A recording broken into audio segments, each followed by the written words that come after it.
Camaradas e minhas camaradas, bom, falar um pouco desse jogo, uma derrota não, desculpa, um empate, né, lamentável do Flamengo.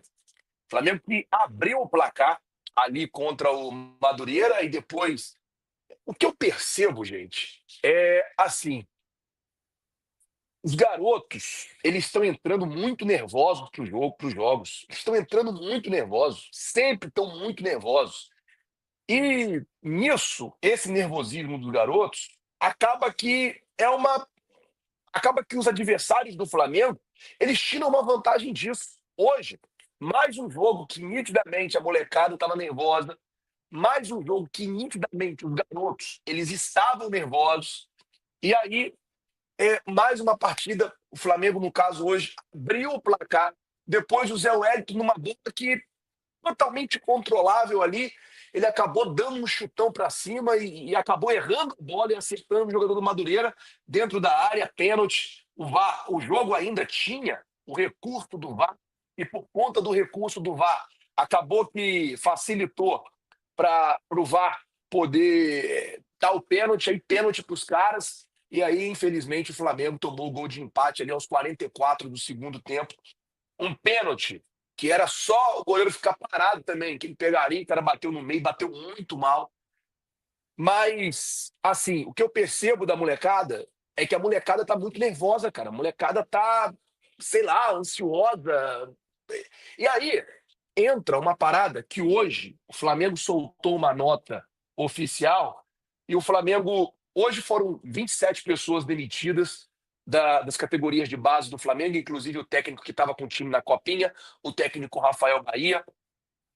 Além disso, 30 jogadores foram dispensados hoje da categoria de base do Flamengo. E aí é o seguinte, na nota que o Flamengo soltou, o Flamengo ele fala um pouco sobre isso. O Flamengo fala sobre ter ali uma espécie de um padrão. Ô, Letícia, pega a nota do Flamengo e traz para mim aqui, por favor.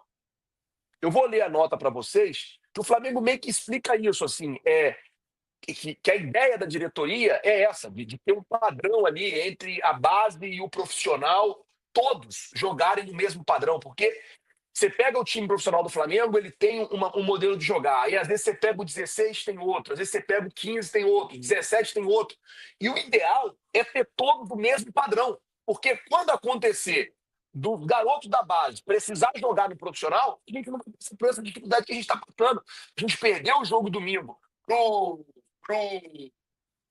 Domingo perdeu para quem mesmo? Boa Vista, Pro Boa Boa Vista. Vista. E hoje a gente empatou com o Madureira. Aí o Flamengo soltou uma nota assim, ó. O Clube de Regatas do Flamengo informa que está promovendo uma reestruturação estratégica nas categorias de base, com o objetivo de fortalecer ainda mais o papel como formador de grandes talentos do futebol, com a marca do DNA rubro-negro.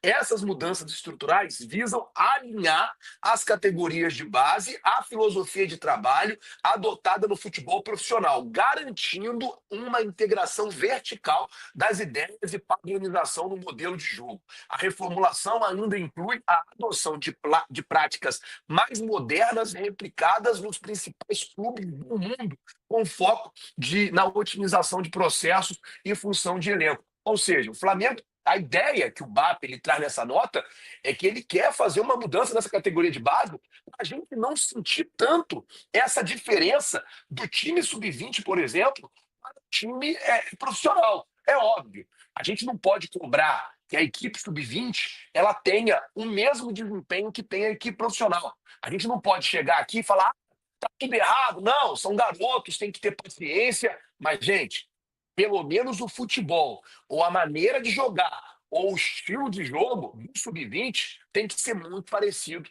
com o do profissional. Tipo assim, óbvio que eles não vão conseguir entregar nunca a mesma qualidade. É óbvio que eles nunca vão conseguir entregar a mesma categoria, senão a gente jogaria com sub-20 no profissional.